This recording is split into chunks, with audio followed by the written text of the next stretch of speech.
साधना करोगे तो जल्दी से ये प्रकट होने लगेगा। लेकिन तुम ऐसे ही बैठे रह गए तो घर का भी कोई काम नहीं होता, और वैसे घर में भी कोई आपको नहीं पूछेगा अरे भाई काम प्यारा चांद थोड़ी प्यारा है। अरे भजन करोगे तब तो तुम प्यारे बनोगे, तब तो तुम्हारी जीवात्मा इस अंधकार से, इस जड़ता से निकलेगी। लेकिन भजन नहीं करोगे तो कौन किसको प्यारा? पति स्त्री को जवाब देता है, स्त्री पति को जवाब देती है, माँ बाप बच्चे को जवाब देते हैं, चाम नहीं प्यारा काम प्यारा। अरे बातें प्यारी नहीं है, साधना और भजन और प्यारा है। तो इसलिए थोड़ा तुम भी मेहनत करो, हम भी करो, दोनों की मेहनत से ये हो जाएगा, काम पूरा हो जाएगा। आज गुरु महाराज का ये उनका पुण्य जो संकल्प यहाँ छोड़ गए हैं, जो आशीर्वाद और आदेश जो दे गए हैं, ये सब उनकी चीज है। हमारे पास कुछ उन्हीं का आशीर्वाद, उनकी दी हुई ये दौलत है, और उन्होंने आदेश दिया है कि इस तरह का जब समय आएगा तो बांट देना, वो आपको मिलेगी। उनकी ये स्मृति है, यादगार, कि ये खजाना महापुरुषों ने बांटने के लिए दिया है, ये उनकी यादगार। और वो सब चीजें ताजी। गुरु महाराज बड़े सादे थे, बड़े सीधे थे, बहुत सादगी थी, बड़े सीधे थे, बड़े भोले थे, लेकिन जानते सब कुछ थे, कोई चीज उनसे छुपी नहीं, सब कुछ जानते थे।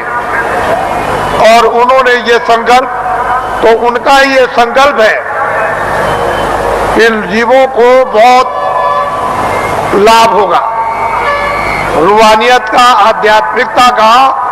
आगे सब लोग तैयारी करो, भंडार खुलेगा और सब लोग उस भंडार में प्रवेश होंगे, और असली खजाने की लूट होगी।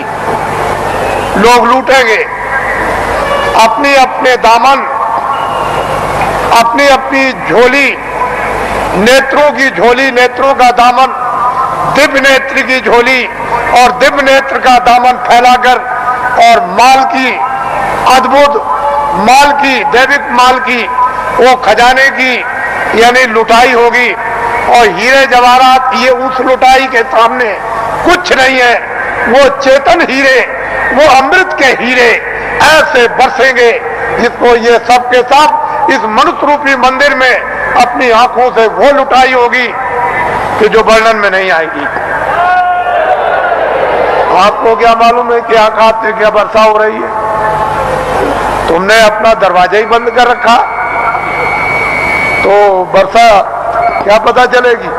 अरे दरवाजा तो खोलो, मुंह तो खोलो, तब वर्षा मालूम हो कि कैसी वर्षा हो रही है अखंड।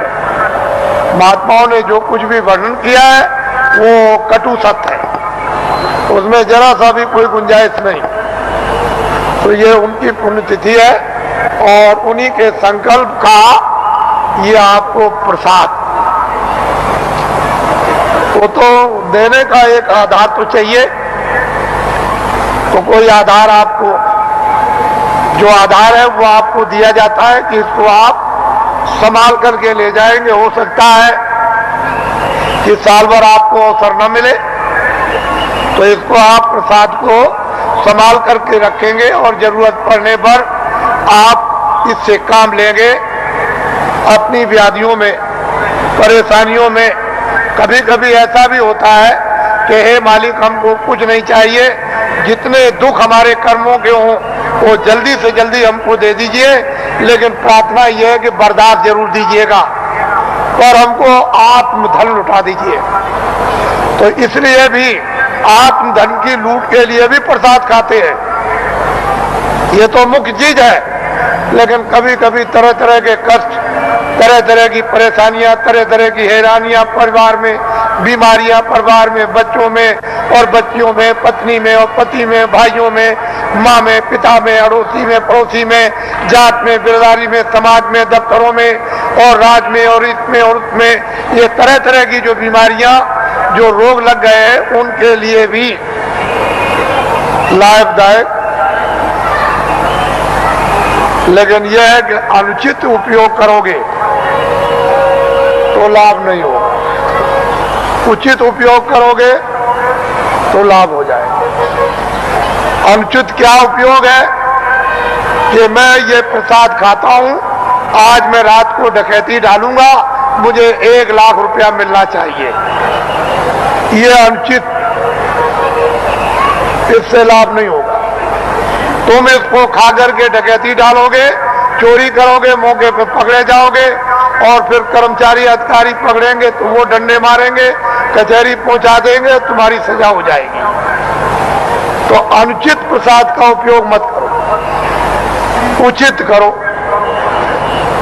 और मेरी चोरी छूट जाए, मेरी डकैती छूट जाए, झूठ छूट जाए, छल कपट छूट जाए, बदमाशी छूट जाए और मुझसे ये छूट जाए और ये बुराई छूट जाए और मुझ में अच्छाई आ जाए, और जब उचित उपयोग करोगे कि मेरी बीमारी चली जाए या मुझे बीमारी में आराम हो जाए, तो इसमें लाभकारी होगा, फायदा।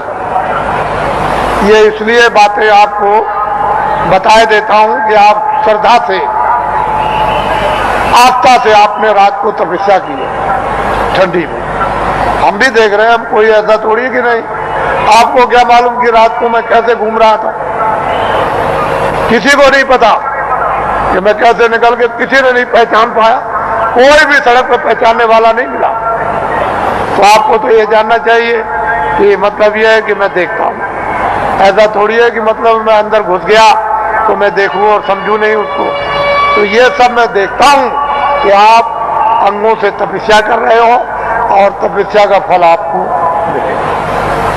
ठीक है, आपने शरीर से गुनाह किए हैं, बुरे काम किए, पाप किए, आपने, ये ठीक है कि आपके ऊपर जमा है, लेकिन तपस्या अपनी जगह। वो तो धीरे धीरे धीरे धीरे जिसका ढेर ज्यादा हो जाएगा और फिर एक दूसरे में मिलने लगेगा, तो मिलकर के एक दूसरा अच्छा और खराब खून शोधन करके और खराबी को निकाल देता। वो तो अपने तरीका है। लेकिन यह है कि तपस्या तो तपस्या ही है। तो आपको मैं और कुछ नहीं कहूंगा, क्योंकि ये गुरु महाराज की ये विशेष कृपा और दया यादगार दिन है। आज मैं आपके सामने नामदानी देकर इसको समाप्त करूंगा। ये लोग जो अभी प्रसाद ले रहे हैं वो उसी तरह से, यानी प्रसाद को ले लें, अच्छा रहेगा और वो उनके लिए जरूरी है। ठीक है, आप इधर आओगे तो ठीक है, लेकिन वो भी संकल्प ही किया, यानी दया मांगी हुई है। तो जब दया मांगी हुई है और वो एक आपके लिए सुलभ है, तो आप क्यों इधर उधर यानी हाथ पैर पीठ पटकते हो?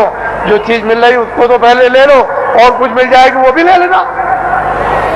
अरे भाई, इसके माने ये थोड़ी है कि अगर कोई 10 दे तो 10 भी ले लो, और कोई ये दे दे तो और भी ले लो, कोई एक दवा दे दे तो वो ले लो, और कोई उससे भी अच्छी दे दे उसको भी ले लो।